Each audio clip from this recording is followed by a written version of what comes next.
Okay, I am on journal page 60. You're going to need to stick with me. We have journal page 60, 61, and 62 today, and then math boxes.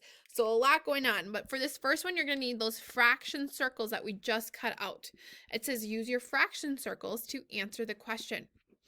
Okay, the red circle is the whole. So they're saying a whole, one whole piece is equal to this circle, the red one. So grab out your red piece. This is the whole. Think of it as like a whole piece of pie. Okay, number one says how many yellow pieces fit over the red circle? Here's my yellow. Okay, I'm going to break it up. How many yellow pieces fit on this red circle? And I know that the yellow is broken into 4 pieces, but let's see if I stack them. 1, 2, 3, 4. So what would we put for this one? How many yellow pieces cover the red circle? 4. And you can put 4 yellow pieces if you want for our units, right? Our label. But right now I'll just put a 4. Number 2, how many dark blue pieces cover the red circle? Dark blue pieces. Here's my dark blue. Do you see the difference? There's a light blue and there's a dark blue. I'm not even going to break my circle into pieces because I know that this is a circle shape. And let's see, if I put my whole circle on top of this circle, look at that. They line up exactly. This whole dark blue covers all of my red. So let's count. 1, 2, 3, 4. Oh, look at, I'm halfway around. 4 pieces. I bet I know that if I double it, I have 8. Let's take a look. 4, 5, 6, 7, 8. Whew. 8 blue pieces cover 1 red hole. Good. How many pink pieces cover the red circle? Grab your pink. Oh, here's another circle and it's cut in half.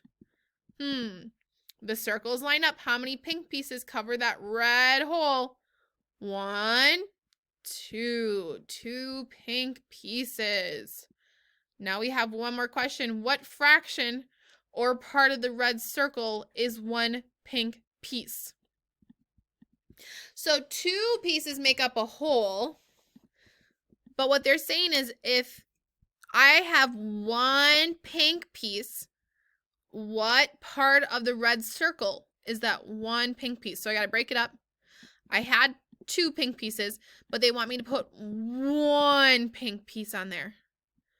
Well, if I know I had 2 pinks cover it, now I only have 1 out of 2, right? When we draw fractions, the total number of parts goes on the bottom. So for pink, 2 parts cover, right? 1, 2. 2 parts cover the red, but we only have 1. Oopsie daisy. What we have goes on the top. We have 1 part out of 2. So all you need to do is write 1 over 2, or what's another name for 1 over 2? 1/2, right? We have a half. We have a half of that red circle. Pink covers 1/2 or 1 over 2. Awesome.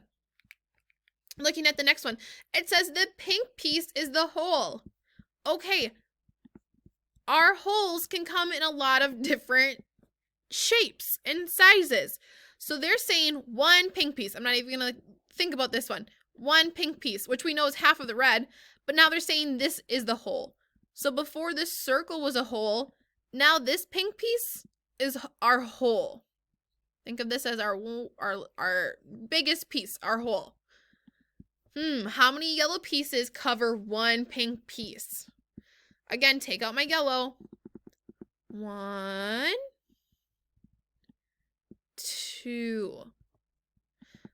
Is my pink covered? Yeah. So how many pieces did that take?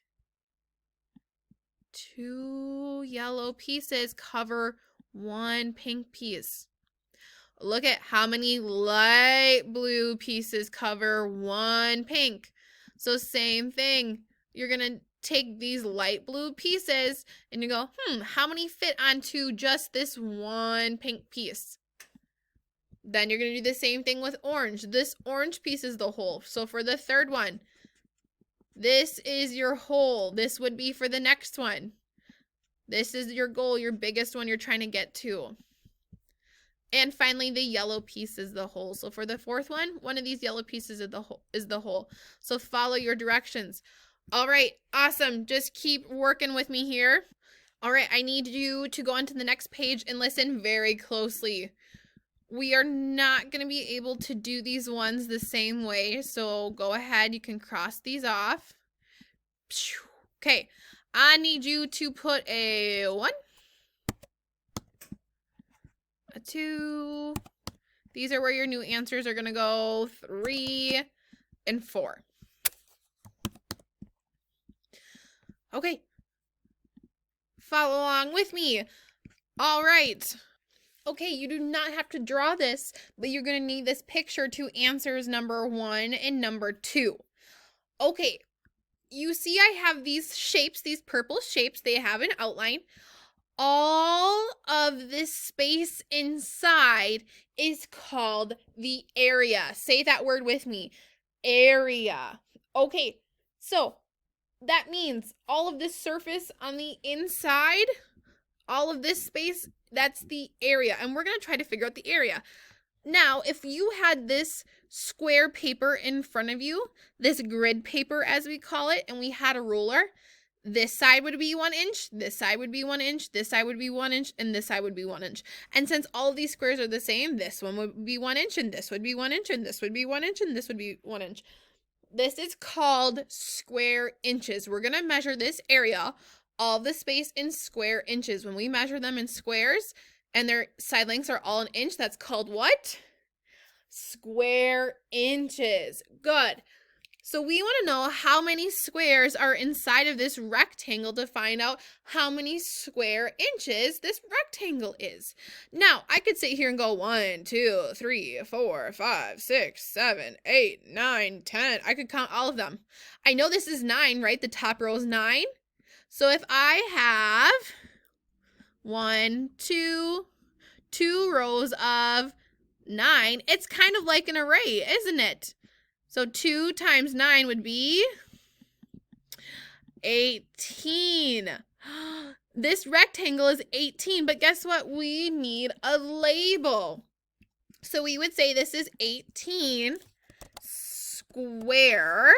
We would say the top is 18 square inches. When we measure in area, we measure in what?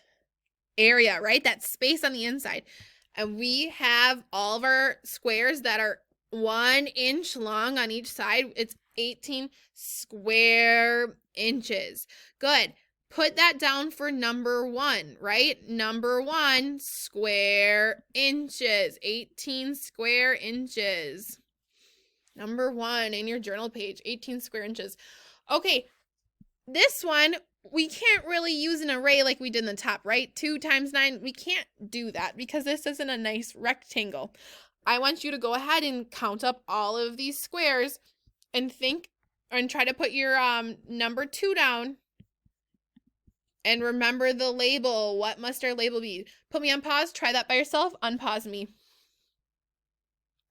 All right, if you're back, you had an answer for number 2. Okay, let's see. 1, 2, 3, 4, 5, 6, 7, 8, 9, 10.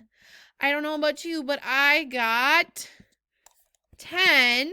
10 what? What would my label be? Remember, all of these boxes are 1 inch on each side.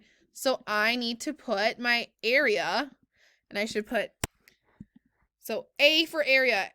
A equals 10 square inches. That area is all of this space on the inside.